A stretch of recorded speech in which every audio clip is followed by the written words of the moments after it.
நாம் யார், எந்த ஊரில் இருந்து வந்தோம், எங்கேருந்து வந்தோம், இங்கே ஏன் பிறந்தோம், எதுக்காக வாழ்கிறோம், இதெல்லாம் கண்டுபிடிக்கிறதுக்கு எவ்வளோ பேர் முயற்சி பண்ணி தான் ஜோதிடம் அது இதுன்னு பலவிதமான பதில்களை கண்டுபிடிச்சிருக்கிறாங்க. ஒரு உயிர் உற்பத்தி ஆகும்போது உடனே என்ன பண்ணுது, இந்த பிரம்மா இந்த உயிரை படைச்சிட்டு இந்த உயிர் இங்கே வாழ்ந்து இந்த உயிரை இந்த பூமியில் வாழணும்னு சொல்லிட்டு இந்த உயிரை பற்றி உள்ள ரெக்கார்ட்ஸ், இவர் எங்கே பிறக்கணும், எப்படி வளரணும், என்ன வேலை செய்யணும், எங்கே கல்யாணம் பண்ணணும், எங்கே வரணும், இந்த கம்ப்ளீட் ரெக்கார்டையும் நவகிரகங்களுக்கு அனுப்பி வச்சிடுறாரு. பிரம்மாவனுடைய வேலை அந்த உயிர் அணுவை இங்கே அனுப்புறது, இந்த ஆத்மாவை இங்கே அனுப்புறது, அவ்வளோதான். இந்த ஆத்மா யார் தெரியாது, இந்த ஆத்மா எவ்வளோ காலம் இங்கே வாழும் தெரியாது, இந்த ஆத்மா என்ன பண்ணும், இதெல்லாம் இந்த பிரம்மா இங்கே அனுப்பிடுறாரு. இந்த ஆத்மாவை பற்றி உள்ள டீட்டெயில் எல்லாம் 9 கிரகங்கள்ட்டையும் ஒப்படைத்துறாரு. இந்த டாக்குமெண்ட் பூரா எங்கே போயிடுது, நவகிரகங்களுக்கும் போயிடுது. இந்த நவகிரகங்களுக்கும் இந்த 9 இதுகளுக்கும் போய் சேர்ந்த உடனே இந்த உயிர் அணு கர்ப்பத்தில் தங்கின உடனே முதல் மாதமே இந்த உயிர் அணுவை வளர்க்குற பொறுப்பு சுக்கிரனுக்கு.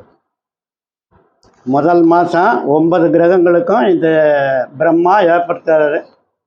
இதை வளர்க்குறது, இந்த பூமியில் வாழ வைக்கிறது, எல்லா பொறுப்பும் கம்ப்ளீட் பொறுப்பும் யாருடையதுன்னா இந்த 9 கிரகங்களுடைய பொறுப்பு தான்.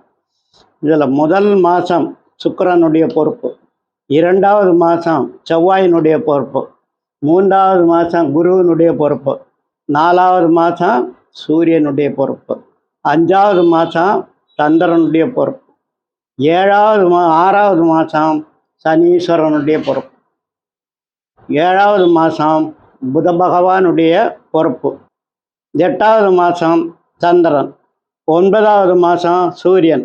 இப்படி 9 மாதம்தான் அந்த குழந்தை வயிற்றுக்குள்ளே இருக்கும். இந்த 9 மாதமும் 9 கிரகங்கள் சேர்ந்து தான் ஆட்சி பண்ணி அதை உருவாக்கி எடுக்கிறது. அதை ஒரு குழந்தை எப்படி, இந்த ஆத்மா அந்த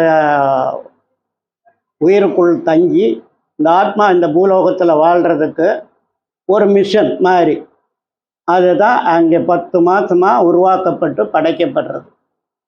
இது அந்த உயிர் மட்டும்தான் பகவான் பிரம்மதேவன் கொடுக்குறாரே தவிர அது பாதுகாக்கிற பொறுப்பெல்லாம் 9 கிரகங்கள்கிட்டே ஒப்படைச்சிடுறாங்க. இப்போ சாதாரண நம்ம பார்க்குறோம், ஒரு பொண்ணு ஆஸ்பத்திரியில் போனோம்பா, 8 மாதம் ஆச்சு, டாக்டர் சொல்லிட்டாரு கர்ப்பப்பையில் தண்ணி இல்லை, உடனே ஆப்ரேஷன் பண்ணி குழந்தை எடுத்துடணும். ஏன் அந்த மாதிரி 8வது மாதம்ன்றும்போது 8வது மாதம் யாருடைய பொறுப்பு, சந்திரனுடைய பொறுப்பு. அப்போ சந்திரன்றது தான் தண்ணி, அங்கே தண்ணி இல்லை அப்படின்னு சொல்லும்போது எடுத்துட்றாங்க. இதே மாதிரி பார்த்தீங்கன்னா ஒவ்வொரு கிரகங்கள்லேயும் ஒவ்வொரு செயலில் ஒவ்வொரு பீரியட்லேயும் ஒவ்வொரு கிரகங்களுடைய செயல் அங்கே நடக்கிறது. இங்கே மருத்துவத்துலேயும் அதையும் ஆராய்ச்சி பண்ணால் ஒன்றா தான் வரும். ஆனால் யாரும் ஜோதிடத்தை மதித்து அந்த மாதிரி ஆராய்ச்சி பண்ணுறது இல்லை. அப்படி பண்ணி பார்க்கும்போது அதே தான் வருது. கடைசியில் பிறக்கிற அன்னைக்கு எந்த இடத்துல பிறக்குதோ அந்த நேரத்தை அடிப்படையாக வச்சு லக்னம்னு போட்டுடுறோம்.